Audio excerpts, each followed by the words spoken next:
It has been more than 16 years since a civilian working for the Navy was charged with passing secrets to Israel.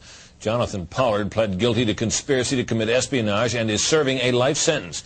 At first, Israeli leaders claimed Pollard was part of a rogue operation, but later took responsibility for his work. Now, Fox News has learned some U.S. investigators believe that there are Israelis again very much engaged in spying in and on the U.S., who may have known things they didn't tell us before September 11th. Fox News correspondent Carl Cameron has details in the first of a four-part series. Since September 11th, more than 60 Israelis have been arrested or detained, either under the new Patriot anti-terrorism law or for immigration violations.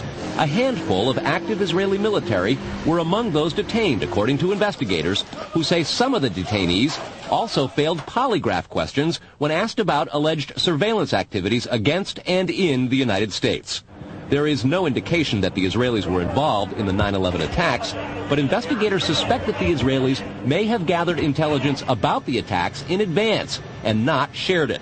A highly placed investigator said there are, quote, tie-ins, but when asked for details, he flatly refused to describe them, saying, quote, evidence linking these Israelis to 911 is classified. I cannot tell you about evidence that has been gathered. It's classified information.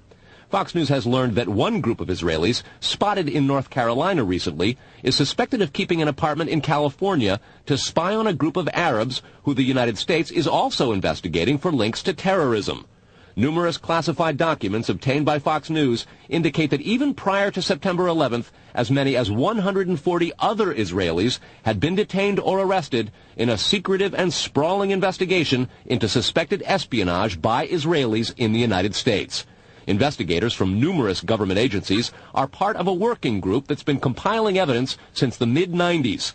These documents detail hundreds of incidents in cities and towns across the country that investigators say, quote, may well be an organized intelligence gathering activity. The first part of the investigation focuses on Israelis who say they are art students from the University of Jerusalem and Bezalel Academy.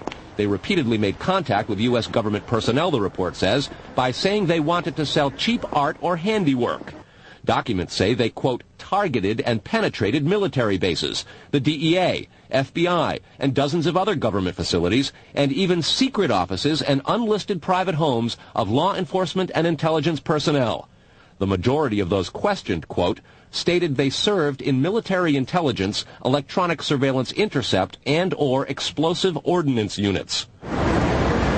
Another part of the investigation has resulted in the detention and arrests of dozens of Israelis at American Mall kiosks, where they've been selling toys called Puzzle Car and Zoomcopter. Investigators suspect a front. Shortly after the New York Times and Washington Post reported the Israeli detentions last month, the carts began vanishing. Zoomcopter's webpage says, we are aware of the situation caused by thousands of mall carts being closed at the last minute. This in no way reflects the quality of the toy or its saleability. The problem lies in the operator's business policies. Why would Israelis spy in and on the U.S.? A General Accounting Office investigation referred to Israel as Country A and said, quote, according to a U.S. intelligence agency, the government of Country A conducts the most aggressive espionage operation against the U.S. of any U.S. ally. A defense intelligence report said Israel has a voracious appetite for information and, quote, the Israelis are motivated by strong survival instincts which dictate every facet of their political and economic policies. It aggressively collects military and industrial technology, and the U.S. is a high priority target. The document concludes, quote, Israel possesses the resources and technical capability to achieve its collection objectives. A spokesman for the the Israeli embassy here in Washington issued a categorical denial, saying any suggestion that Israelis are spying in or on the U.S. is, quote, simply not true. There are other things to consider, and in the days ahead, we will take a look at the U.S. phone system and law enforcement's methods for wiretaps, and an investigation into the possibility that both have been compromised by our friends and allies overseas. Brett? Carl, what about this question of advanced knowledge of what was going to happen on 9/11?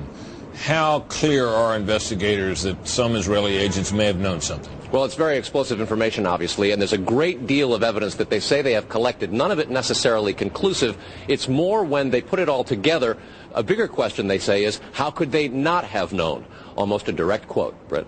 This going to the fact that they were spying on some Arabs, right? Correct. All right, Carl, thanks very much. We reported on the approximately 60 Israelis who had been detained in connection with the September 11th terrorism investigation. Carl Cameron reported that U.S. investigators suspect that some of these Israelis were spying on Arabs in this country and may have turned up information on the planned terrorist attacks back in September that was not passed on. Tonight, in the second of 4 reports on spying by Israelis in the U.S., we learn about an Israeli-based private communications company for whom a half dozen of those 60 detained suspects worked. American investigators fear information generated by this firm may have fallen into the wrong hands and had the effect of impeding the September 11th terror inquiry. Here's Carl Cameron's second report. Fox News has learned that some American terrorism investigators fear certain suspects in the September 11th attacks may have managed to stay ahead of them by knowing who and when investigators are calling on the telephone. How? By obtaining and analyzing data that's generated every time someone in the U.S. makes a phone call. One sitting and city, please. Here's how the system works. Most directory assistance calls and virtually all call records and billing in the U.S. are done for the phone companies by Amdocs Limited, an Israeli-based private telecommunications company. Amdocs has contracts with the 25 biggest phone companies in America and more worldwide. The White House and other secure government phone lines are protected, but it is virtually impossible to make a call on normal phones without generating an Amdocs record of it. In recent years, the FBI and other government agencies have investigated Amdocs more than once. The firm has repeatedly and adamantly denied any security breaches or wrongdoing. But sources tell Fox News that in 1999, the super-secret National Security Agency, headquartered in northern Maryland, issued what's called a top-secret, sensitive, compartmentalized information report, TSSCI, warning that records of calls in the United States were getting into foreign hands, in Israel in particular.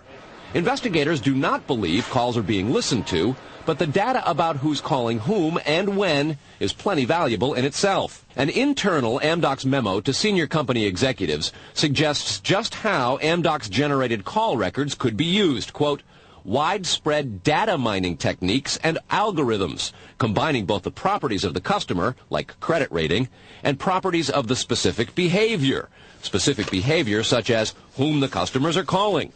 The Amdocs memo says the system should be used to prevent phone fraud, but U.S. counterintelligence analysts say it could also be used to spy through the phone system.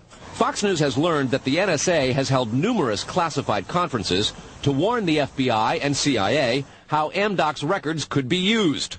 At one NSA briefing, a diagram by the Argonne National Lab was used to show that if the phone records are not secure, major security breaches are possible.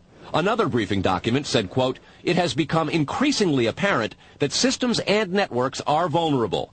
Such crimes always involve unauthorized persons or persons who exceed their authorization, acting on exploitable vulnerabilities. Those vulnerabilities are growing because, according to another briefing, the U.S. relies too much on foreign companies like Amdocs for high-tech equipment and software. Quote, many factors have led to increased dependence on code developed overseas. We buy rather than train or develop solutions.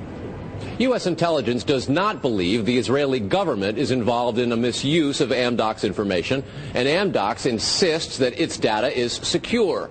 What U.S. government officials are worried about, however, is the possibility that Amdocs data could get into the wrong hands, particularly organized crime, and that would not be the first time that such a thing has happened. Fox News has documents of a 1997 drug trafficking case in Los Angeles in which telephone information, the types that Amdocs collects, was used to, quote, completely compromise the communications of the FBI, the Secret Service, the DEA, and the LAPD. And we'll have that and a lot more in the days ahead, Brett. Carl, I want to take you back to your report last night on those 60 people who were Israelis who were